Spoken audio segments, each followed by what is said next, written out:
I'm tired of not being able to draw. I never went to art school. I'm self-taught artist like many others. I don't know any of the art fundamentals either. I thought I'd be able to get through my career not needing to know any of these things. I thought that I would have these little blessed moments of artist instinct and I would just be able to draw without having to go back to the basics. That was until the beginning of this year when I couldn't draw. I was taking this mini art course online and forcing myself to find my art style, becoming more and more frustrated and angry at myself that I couldn't do that. Then giving up on drawing altogether. Nothing.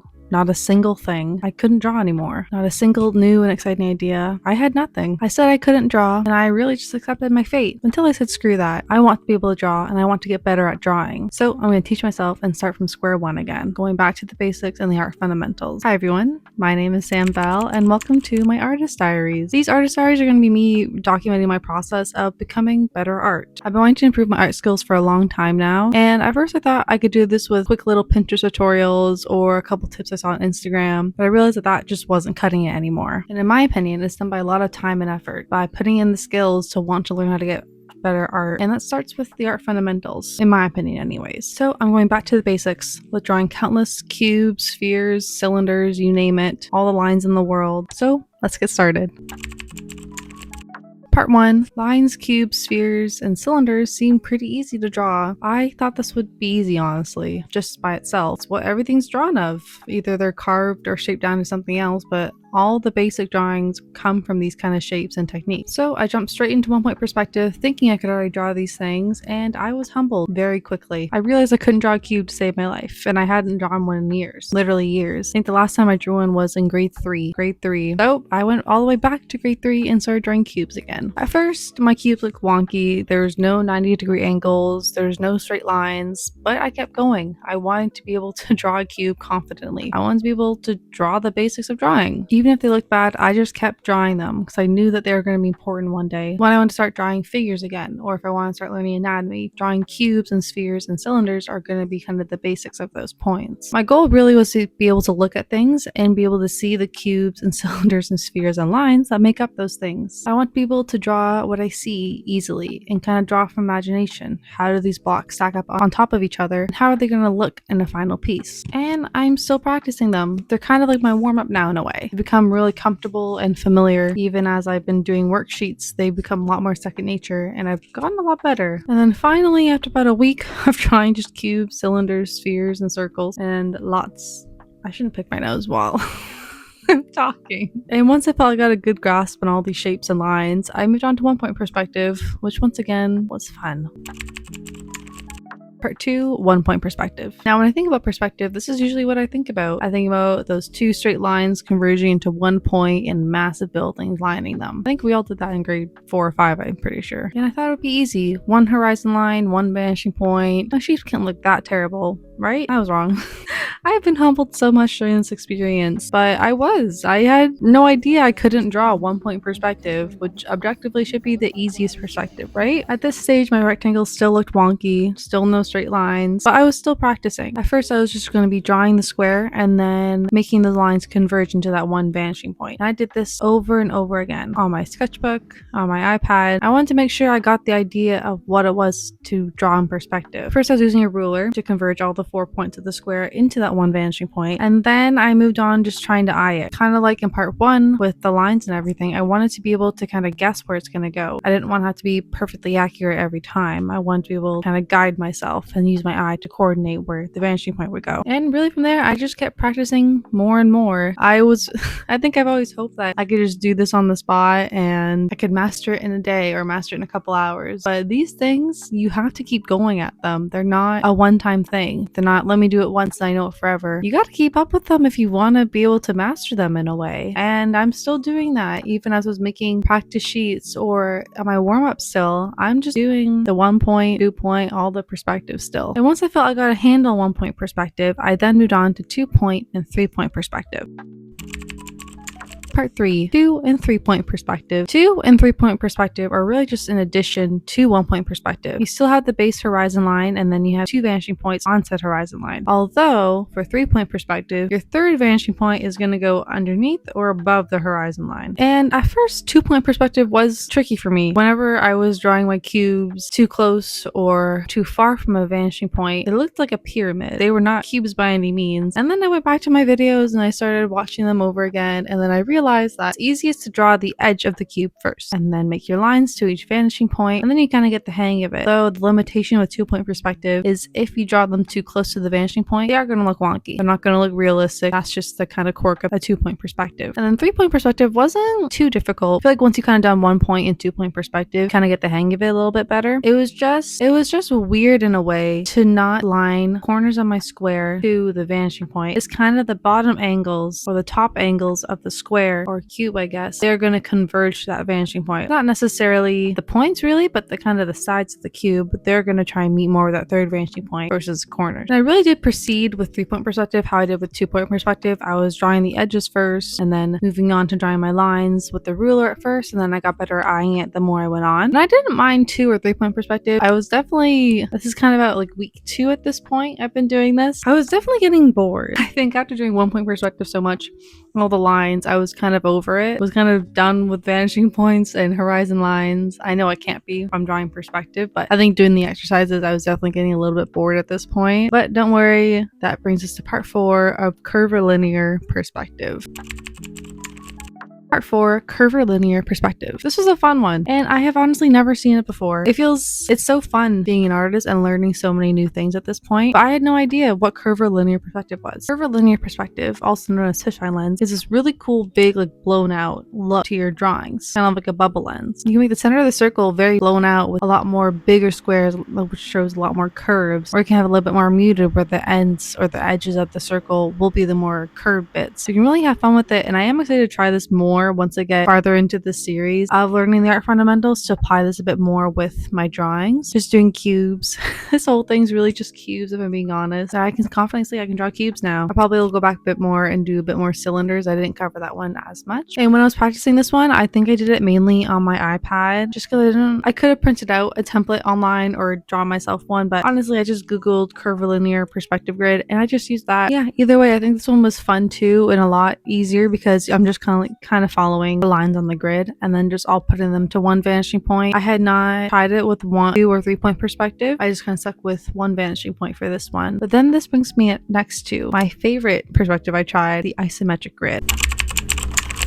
Part 5, isometric grid. I love this one. It was easy, it was simple, it was fast in a way, it was different. No horizon lines, no vanishing points, just some cubes on some grid paper. But I love isometric grid so much because everything is the same size. You don't need to worry about perspective. Everything is the same size. Maybe your windows might look smaller compared to a building. And to make the grid again, it's not too bad. You're just drawing a bunch of straight lines. You're going to rotate them 60 degrees, and then rotate it negative 60 degrees from the starting point. I just found my template online again. I think it was at the point where I didn't want to be bothered, if I'm being honest, trying to draw a grid at the end of it. I had a lot of fun with this one. I actually ended up drawing, I think this is kind of like first proper drawing I did in this series. I just drew a little town square. It was just so fun. I saw it when I was googling isometric grid. It was just all these cute little town scenes and just little corner stores in the big city. And I think I really want to try doing like a fantasy version next, like a little town and like a little fantasy world. I think once I move on to more like construction and forms too, I want to try playing with more shapes versus just cubes. So I've gotten the hang of my cubes and my spheres and my cylinders, and after all this perspective talk, I felt a bit more comfortable to try a new exercise called cubes in a room. Part 6, cubes in a room. When I was initially researching and googling topics about perspective, I found this video from Rice Brush, and it's talking about drawing cubes in a room. And it was really interesting, and I actually really enjoyed doing this exercise. Even to this day, I still do it like kind of for fun, or if I want to warm up, I kind of just do cubes in a room now. But Rice Brush talked about how it was important to draw the cubes in a room to help you with drawing from imagination in a way, and not necessarily worrying about the horizon lines and vanishing points in perspective. Yes, there's still perspective added onto it with the things that are farther away from you, they're going to be smaller, the things closer will be bigger, but you're not necessarily worrying about perspective in the traditional sense. It's really about being able to picture objects in a fixed space. So literally the objects being cubes and the fixed space being a room. It helps train your brain to see how things look objectively in a room and helps you draw from imagination later on. Yeah, and I really did this exercise a lot. It was a lot of fun. I think it was nice because it was a bit different from like the 1 point or 2 point perspective that I was doing. I just had a lot of fun drawing cubes in a room, and you can find them just online. I think I found mine on Pinterest, but you couple generators online too where you can just Google cubes in a room. Then after drawing cubes in a room and lots of boxes and cylinders, I was ready for something different, which brings me on to kind of the end of this of being buildings. Part 7, buildings. I'm not gonna pick my nose, and I feel like this is what was building up for me, was drawing buildings. That's usually the first thing I think of when I think of perspective. I think of buildings.